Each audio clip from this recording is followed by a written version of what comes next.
Hello, everyone. Thanks for tuning back in once again to the original Queen Shakur show. I'm your host, Queen Shakur. Okay, so let's get into it because now that Diddy is locked up, people are coming out of the woodwork sharing stories like they never have before. A lot of people have something to say.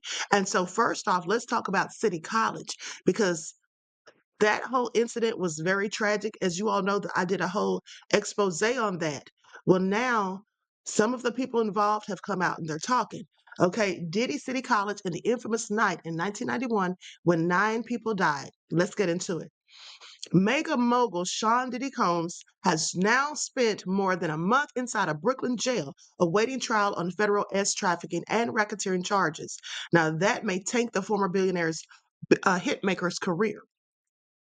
Well, we already know it will because there's no coming back from this at this point. Okay. Please pay attention. I'm sure we already know how that's going to go. So, the 3 time Grammy winner who once partied with a global glitterati has traded his Gucci leisure wear for a brown Bureau of Prisons jumpsuit. Okay. They just cannot resist from throwing the shade. Now, he denies the salacious charges, even as new allegations of violent misconduct seem to pile up. Diddy has a history of slipping out of legal jams, including a 2001 acquittal on gun and bribery charges and a 2015 arrest for attacking his son's college football coach. But Combs' first brush with infamy came decades ago, 13 miles north of the Metropolitan Detention Center on a college campus in Harlem. There, a judge later ruled that Diddy shared responsibility for the deaths of 9 young people during a fatal crush on the stairs at a celebrity basketball game that he, in fact, organized. As Combs works to salvage his freedom and fortune, families affected by the stampede are now reliving the worst day of their lives. And the embattled star's evasions about his role in the disaster at City College of New York. Now, Diddy overbooked. He overbooked it, he promoted it, and he left those people on the staircase and didn't even open the door. This is what filmmaker Jason Swain, whose big brother was killed that winter night in 1991, he says, and he didn't own up to it. You see, that's what Diddy's done his whole life. Okay, for the entirety of his career, can we ever remember a time where he owned up to anything nefarious that he ever has done? No. All he's ever done is lie and shift the blame. So he goes on to say, from the days of City College, there's always been this cloud that trailed him. This is what Zach Greenberg, author of Three Kings, Diddy, Dr. Dre, Jay-Z, and hip hop's multi-billion-dollar rise. That's what he says. Now, the prelude to the disaster. Okay, the Flyers promised a party. 2 young rappers, Puff Daddy and Heavy D, were promoting a charity basketball game thick with stars. Run DMC, Boys to Men, and EPMD, they were on the billing along with Big Daddy Kane, Jodeci, and Brand Nubian. DJ Funkmaster Flex also was set to attend. Diddy, a promising 22-year-old executive at Uptown Records, had approached the college student government in early December about hosting an AIDS education benefit following basketball legend Magic Johnson's recent disclosure that he had HIV. Now, Johnson's news was a cultural earthquake at the time when HIV and AIDS carried enormous stigma. That's when nobody really wanted to talk about it. And everybody who had it or thought they had it, they tried to keep that on the low. Now, the young promoter who performed as Puff Daddy booked the school gym that was downstairs in the science building. Now, it was nearly Christmas. Administrators paid little attention while approving the December 28th benefit. And the thing is by the fact that Diddy was new into the industry, he didn't know what he was doing. All he was thinking about, I'm sure, was fattening his pockets and about how much money that he was, in fact, going to be able to make. He didn't think anything about, the dangers of having all of these people come to this gym, not even realizing, in fact, how many people would potentially show up, I'm sure. Now, Diddy said he would handle security, and he went into overdrive promoting the game with appearances on the popular Kiss FM, and 10,000 flyers were blanketed. They blanketed Upper Manhattan. Some 1,440 advance tickets were sold at $12 apiece, while Diddy and Heavy D handed out 100 more to their friends and other guests. School administrators were unaware that the event would feature the biggest names in hip hop. Because had they known that, I'm sure they wouldn't have booked it. They probably thought it was going to be just a bunch of kids there to have fun or whatever, not knowing the enormous amount of the enormous crowd that would be drawn due to the people that were on the list. And I'm talking about the people that were on the list to perform. Now, by 4 p.m. on the 28th, between 1,500 and 2,000 people were already lined up outside the Nate Holman Gymnasium for the 6 p.m. show. The crowd was orderly. Among them were Dirk Swain. Now, if you guys remember, for those of you that saw the video that I did about this with all the information with the names of the victims, you know, witness statements and things like that, I used some of the footage from Dirk Swain, well, not Dirk Swain, from his brother, who went on to make a documentary about that. And so, anyway, there was Dirk Swain, a junior at Hampton University in Virginia Beach, and Sonia Williams, a pediatric nursing student at Lehman College in the Bronx. Williams was close friends with Diddy's partner at the time and had been coaxed out that evening with a free ticket. You know, it just looks like things couldn't get any worse for Diddy at this point. New allegations every day, all the ghosts of his past for all the nefarious things that he's done, not accusations, but things that he's actually done. All of those things are coming to the forefront. Okay, this is the young lady right here. She was a nursing student. At least 500 tickets were sold at the door for $20 as the gym began to fill. Combs's private security firm allowed both pre-sale ticket holders and those buying tickets that day of the event to enter at the same time from two lines, leading patrons who bought their tickets in advance to worry they wouldn't be able to make it inside. Now, others were sneaking in without even paying. Order was lost. And at first, you know, it slowly started getting out of order because at first, when there was like 1,500 to 2,000, everything seemed like it was okay. But as the crowd started to swell and grow, then that's when they started to lose order and they clearly didn't have enough security. And then all of a sudden, in a flash, it just got out of control completely. Now, the tension and anticipation descended into pushing, jostling when patrons saw celebrities, including Mike Tyson and LL Cool J, arrive at the VP entrance. Police on scene called for reinforcements. Barricades were toppled, glass was broken, and kids were trampled in line. Diddy security, who were not in uniform, by the way, so people probably thought they were just regular people trying to get in like them. They hadn't even been paying attention to the crowd control, according to witnesses. They say at first, you know, they focused on ticket sales and ensuring only ticket holders made it into the lobby and then down a stairwell to the gym. Now, as the unruliness grew, ticket sales abruptly stopped, and one of Diddy's associates grabbed the cash box and fled with the head of security team into the small lobby and down to the gym, pulling the vestibule doors closed behind them as patrons tried to follow. Now, can you imagine? These people have been sitting outside. They've been just sitting out there waiting. And then all of a sudden the doors close and you're going to tell them they're not getting in. You can imagine how people begin to get unruly, upset, and everything. So at 6:23 p.m., as fans overwhelmed the cops, Diddy security and the college's rented guards, someone on a police radio, they said, they're not people, they're animals. Now, it's interesting. That's what they always call people who look like me when things get out of control. But with anybody else, it's always just partygoers going wild or whatever. So inside the gym, the heavyset security chief pulled a gun and began shouting racial abuse at the people in the stairwell. Okay, he moved a table against the doors as those on the other side pushed and pounded. They clearly were not prepared for this event. The four doors opened outward into the stairwell. Scores of kids pressed against them. One door on the far left remained slightly ajar, thanks to the prying hands of those at the bottom of the stairs. Now, the table was a barricade to deter anyone who might squeeze through, coming through that last door. You know, people were trying to get in for free, so they were just doing the most. And even the people who had tickets were likely trying to squeeze in too because they're thinking they're not going to be able to get inside when they see all these other people showing up. Now, the gun-wielding security man climbed on top to give it balance. An estimated 50 people, aspiring architect Dirk Swain, nursing student Sonia Williams among them, they were all trapped on the other side when chaos erupted in the lobby and hundreds of kids began pushing their way in, not even realizing those doors were caught between the mob and the doors. And you know, the sad thing is, after all of this, Diddy never did take accountability. That's what he really didn't do. He never really, you know, gave a remorseful apology or whatever. The things that he said about it after really didn't sound very empathetic, at least from what I have seen. An estimated 50 people, aspiring architect Dirk Swain and nursing student Sonia Williams among them, they were all trapped on the other side when chaos erupted in the lobby, and hundreds of kids began pushing their way.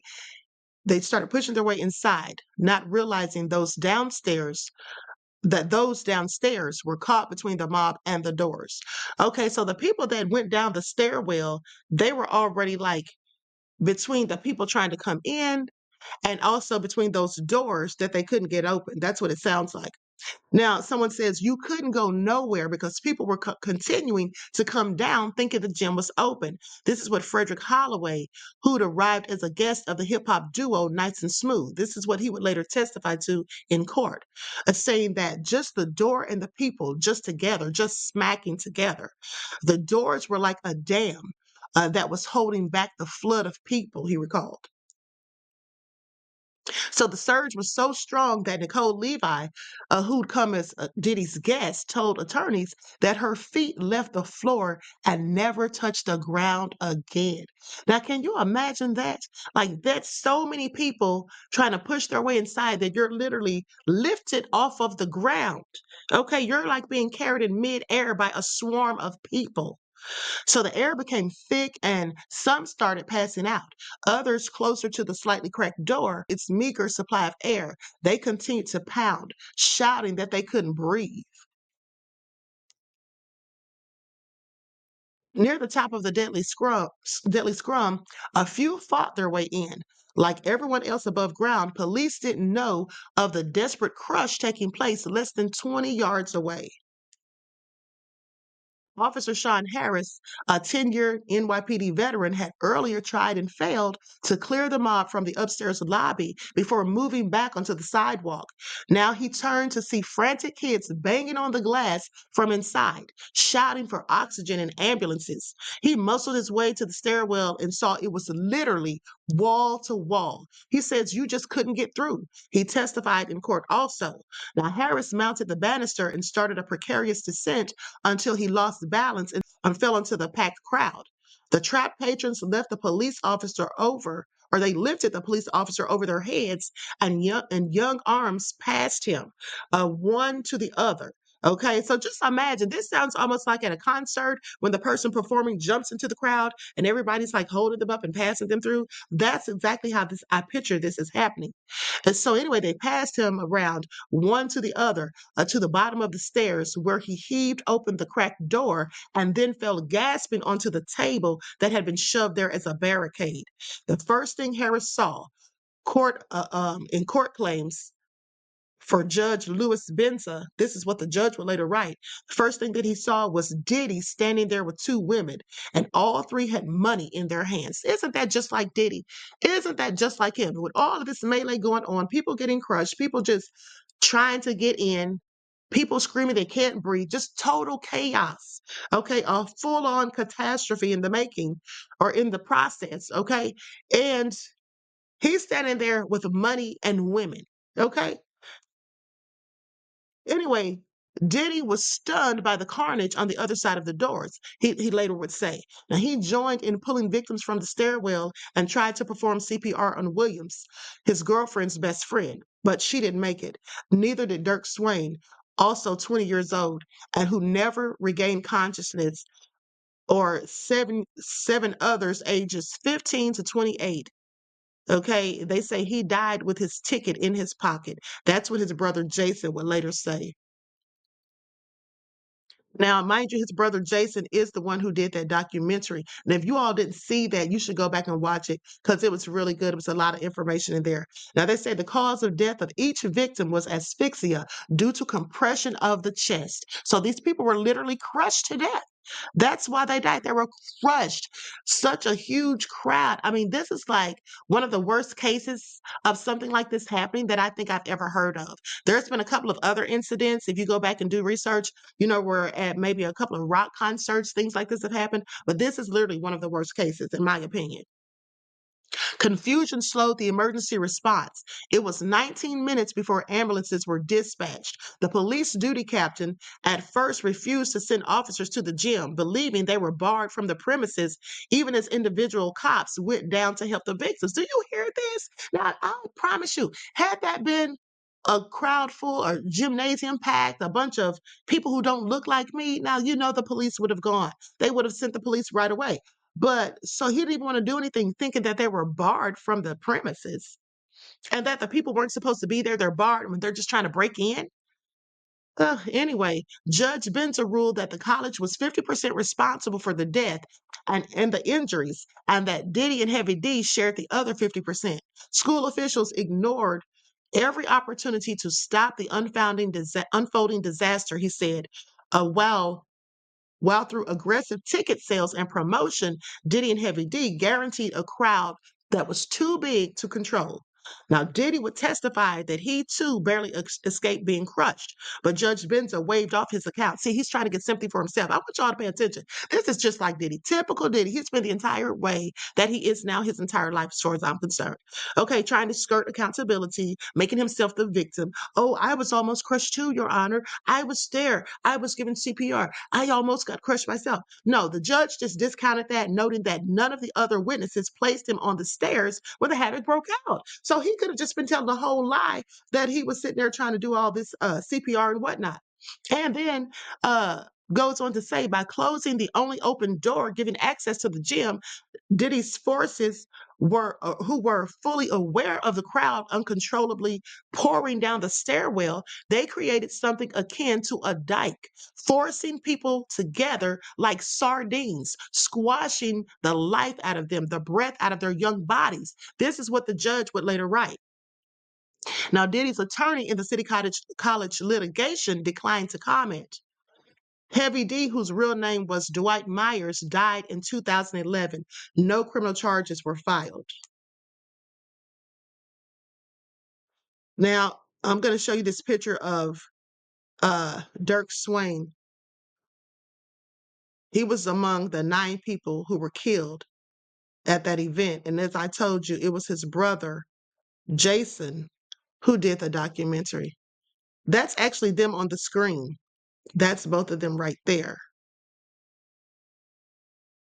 Yeah, this was definitely a tragic event. I mean, even after all of this time, it literally still gives me chills to even think about it, and especially how the way it all went down. And this information is very descriptive.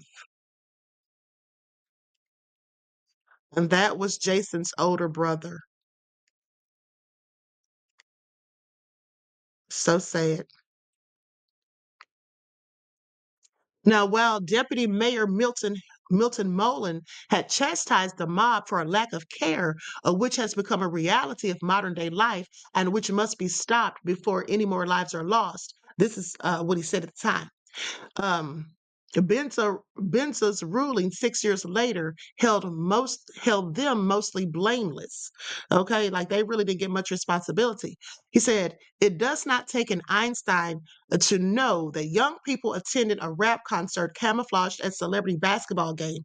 He didn't say camouflaged. And see, you have to remember too, this is back at a time when people who didn't look like us really didn't care about rap. There was politicians going against it. You know, they were taking rappers to court and all of that. And at the end of the day, it was just frowned upon. So they really didn't have much empathy and sympathy for Diddy, you know, and even for the people who were there. As you can see, that's why the police just took their time getting there, talking about they thought they were barred from coming to the gym. So anyway, it says that you have paid all of these people coming there to this event. Okay, it's really a rap concert camouflage as a celebrity basketball game. Who have paid as much as $20 a ticket would not be happy and easy to control if they were unable to gain admission to the event just because it was oversold. Now that's what the judge said. So Diddy's career took a dip, but he roared back as one of the biggest producers and performers of the 90s with Bad Boy Records and a stable that included his close friend Notorious B.I.G. and also Faith Evans. Now, as his career soared, Diddy appeared to turn his back on the families of the City College victims. This is what Sonny Williams Jr., who was Sonia's brother, and Sonia Williams was the young woman who was the nursing student who lost her life at the age of 20. He says he literally refused to help me do anything to keep their memories alive. In 1997, on the Grammy Award-winning No Way Out album, Diddy shouted out the City College victims while evading any responsibility for their deaths in a song called Pain. Isn't that nothing? Diddy's always been narcissistic as far as I'm concerned. Now to say to this is what he said, to the City College deceased, may you rest in peace. To the families, I never meant to cause no pain. I know the truth, but if you want, then I shoulder the blame. Meanwhile, Sonia Williams' family, they started a small foundation called Sonia Seeds that provided scholarships to nursing students. Now, Diddy didn't contribute $1, according to her brother. Isn't that something? He didn't contribute anything. A darn shame. It is just a darn shame. But anyway, so after multi-platinum artist Notorious B.I.G. was gunned down in November of 1997, Sonny Williams Jr. was given the opportunity to join a different charity event. So he received an invitation from a Diddy associate to a fundraiser for the Christopher Wallace Memorial Foundation, created to honor the slain rapper. Wow. That, like I said, that still gives me chills to this day when I just think about how it all played out and how, when you go and look up the old clips from the news and you see the people being carried out on stretchers, you see the families crying in the streets, you see people searching for their loved ones. I mean, it's just so much confusion. It was a total catastrophe. When you think back on that and then you see how Diddy's life, he just went on to live his life as if nothing happened. Like he gave zero F's, literally. Now, that's just my opinion. But when you think about how these families have suffered, they probably never fully got over the loss of their loved ones. Diddy never even offered sincere empathy, sympathy, a sincere apology. At the end of the day, it's just really amazing to me that someone can be so callous. But that's Diddy. That's just who he is. And like I said, anytime he's spoken on it, he never really had an ounce of true sympathy, in my opinion. He was just glad that he didn't go to jail for it.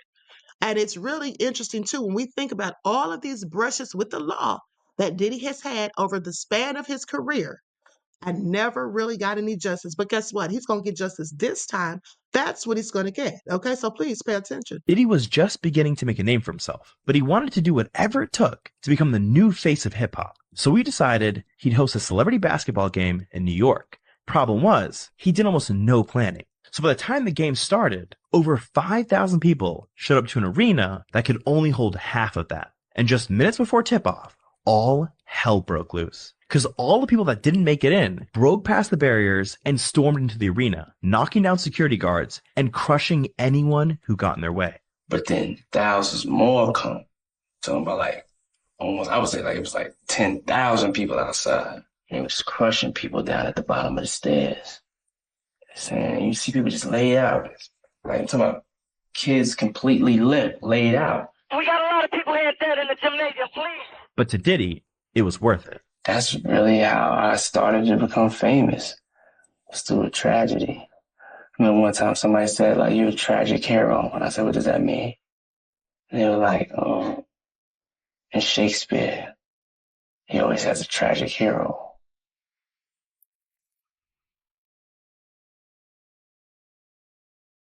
Now, did y'all hear that? He compared himself to Shakespeare and then said he was seen as a tragic hero. Diddy, you're no hero. You never were. And how could he even fix his mouth to even suggest that he was likely a tragic hero after something this awful happened to people?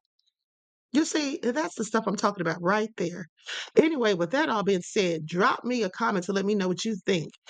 Because like I said, Diddy never showed any true remorse. And even right there looking at him, did he look remorseful? Did he look sad in the least? Okay, did there seem to be an ounce of concern in his eyes? There just never was. There never was. Okay, Diddy just looks like a soulless person. And then, some people think that he became this way over time when he got money and fame. But I, in fact, think that he was always like that. And if you don't think that yourself, just go back and look at the video where I talked about how he beat his college girlfriend with a belt in front of everybody and acted a whole fool. He was acting like this way before he got famous. And in fact, as I've told you before, that's how he got the name Puff Daddy when he was a kid, because he had uncontrolled fits of rage even as a child. And that's why they called him Puff Daddy, because he'd huff and he'd puff. He'd puff, just like the big bad wolf.